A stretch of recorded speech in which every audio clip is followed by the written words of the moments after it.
여러분, 혹시 인상주의 미술 좋아하시나요? 모네도 보고 싶고 마네나 드가도 보고 싶은데 어디를 가야 하나 고민 많이 하시죠? 그렇다면 대원쌤이 답을 알려드리겠습니다. 바로 파리의 오르세 미술관으로 지금 직행하세요. 지금 보시는 이곳이 오르세 미술관인데요. 프랑스 파리에 위치한 대표적인 국립박물관입니다. 우리나라에도 오르세 미술관 관련된 전시회가 자주 열리죠. 그만큼 프랑스 근현대 미술 작품들이 많아서입니다. 오르세 미술관은 파리 센강 좌측에 자리 잡고 있는데요. 보시다시피 참 낭만적으로 보이고요. 규모가 어마어마하네요. 그런데 본래 이 건물은 1800년대 초중반까지는 프랑스 제국의 궁전 중 하나였습니다. 하지만 1900년에 이르면서 다른 역할로 바뀌었는데요. 오르세 미술관의 건물은 1900년 파리 만국 박람회 개최를 위해 오를레앙 철도가 건설을 한 철도역이자 호텔이었습니다. 하지만 1939년에 영업을 중단한 이후 용도를 두고 다양한 논의가 오갔습니다. 이런 가운데 철거하자는 주장도 있었고 논란 속에 결정을 못하고 시간만 지나갔는데요. 그러다가 시간이 흘러 1970년대에 와서 노후한 이 역은 지스카르 데스탱 대통령의 지시로 박물관으로 재개발되어 1986년에 개관하였습니다. 이 박물관에는 1848년부터 1914년까지의 서양 회화, 조각, 공예품, 포스터, 사진, 그리고 건축 작품들을 소장하고 있습니다. 오늘날 유럽에서 가장 큰 미술관 중 하나로 유럽의 근현대 미술을 중점적으로 전시하고 있는데요.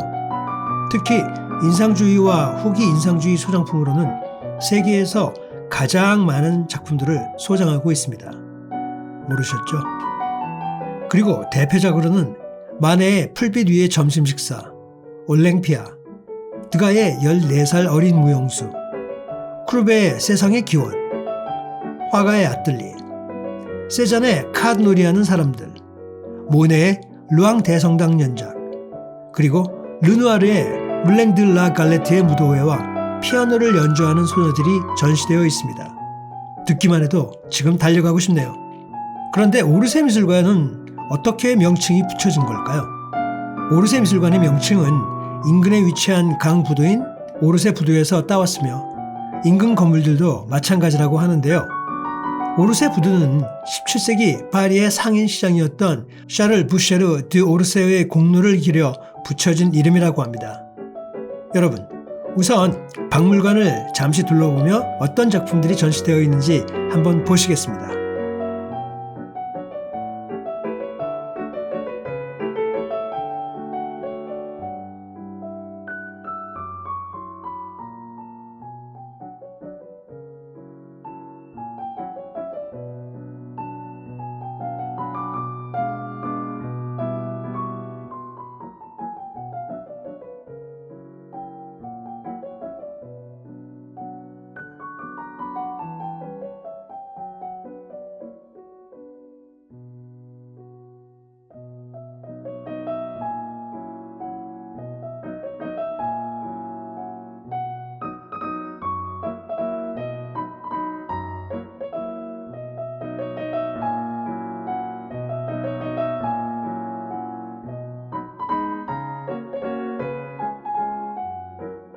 이 그림은 에듀아르 마네의 1863년 작품 풀밭 위의 점심인데요. 여러분들도 익히 잘 아시는 작품입니다.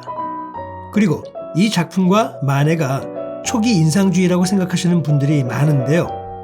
마네와 이 그림은 정확히 말하면 인상주의가 아닌 사실주의입니다. 그는 초창기에는 사실주의 화가였지만 기존의 사실주의 화가들의 편견과 관점에 저항하며 젊은 인상주의 화가들과 친분을 맺고 밀접한 교류를 했는데요.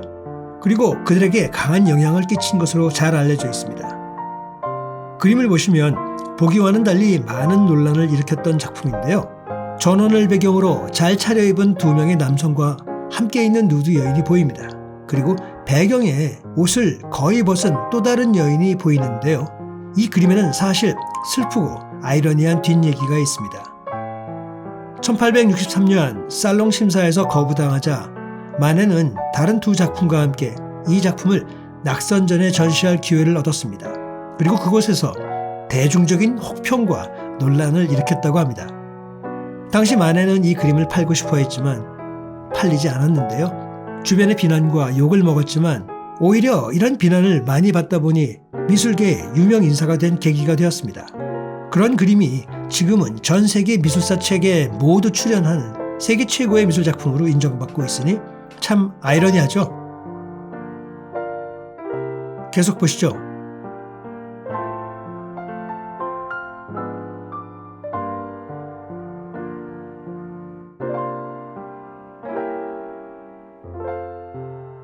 이것은 에드가 드가의 14살의 어린 무용수라는 조각상입니다.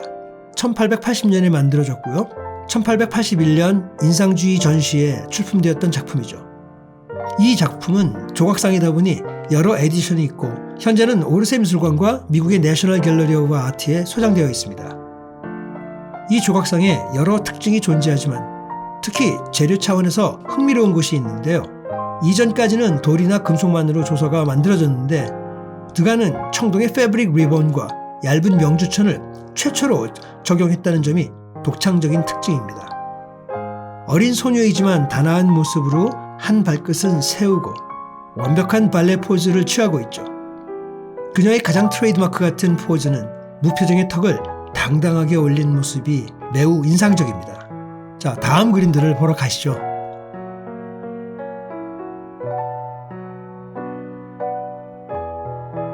이 그림은 오거스트 르누아르의 르 물랭 드 라 갈레트에서 춤을 춰보세요 라는 작품인데요. 인상주의 대표작으로 유명하죠. 1876년작이고요. 크기는 131cm에 175cm입니다. 이 그림은 파리 몽마르트 지역의 유명한 댄스 가든인 물랭 드 라 갈레트의 붐비고 활기찬 장면을 묘사하고 있는데요. 이 그림 스타일은 형태의 풍부한 사용, 부드러운 분놀림, 깜빡이는 햇빛에 얼룩진 빛이 특징인 인상파 걸작이라고 평가받습니다. 어디서 이 작품에 대한 영감을 받았을까요? 르누아르는 긴게페라는 야외 카페를 자주 방문한 후 작품을 그리는데 영감을 받았습니다. 그리고 저 많은 사람들은 도대체 누구일까요? 실제로 존재하는 인물들일까요? 알려진 바에 의하면 그림에는 르누아르의 모델인 잔 사마리 그리고 그녀의 여동생 에스텔 사마리를 포함한 실제 그의 친구들이 포함되어 있습니다. 그리고 이 그림의 다채롭고 패셔너블한 의상은 그림의 스타일, 색상, 그리고 패턴을 현대 컬렉션에 적용한 패션 디자인에게도 영향을 미쳤다고 합니다.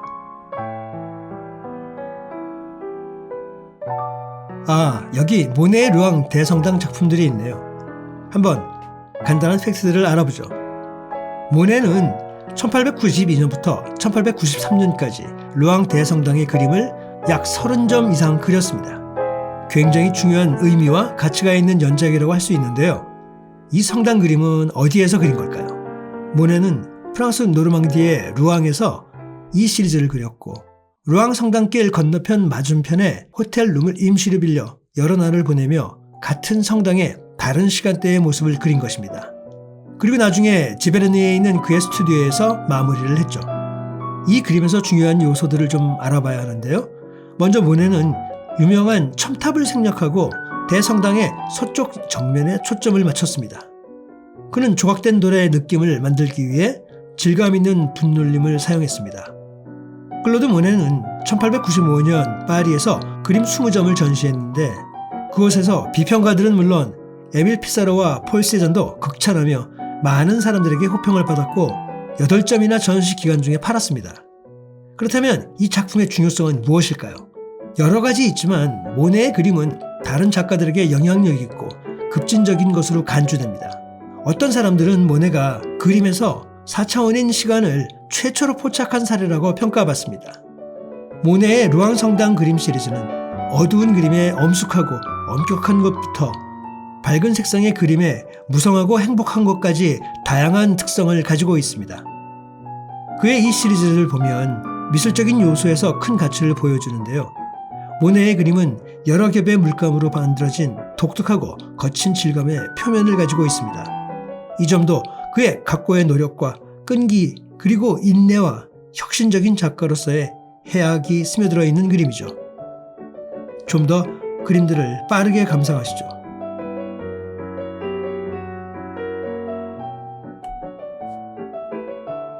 자, 간단하게 우리는 오르세 미술관을 오늘 다녀왔는데요. 인상주의 그림을 사랑하는 여러분이 한 번에 다양하고 수많은 인상주의 작품들을 보시고 싶으시다면 꼭 오르세 미술관을 방문하시기를 바라고요. 인상주의 미술이 태어나고 진화하고 영향을 주는 70년간의 근현대 미술의 영향과 변화를 한눈에 파악하고 이해하실 수 있는 장소가 바로 여기입니다.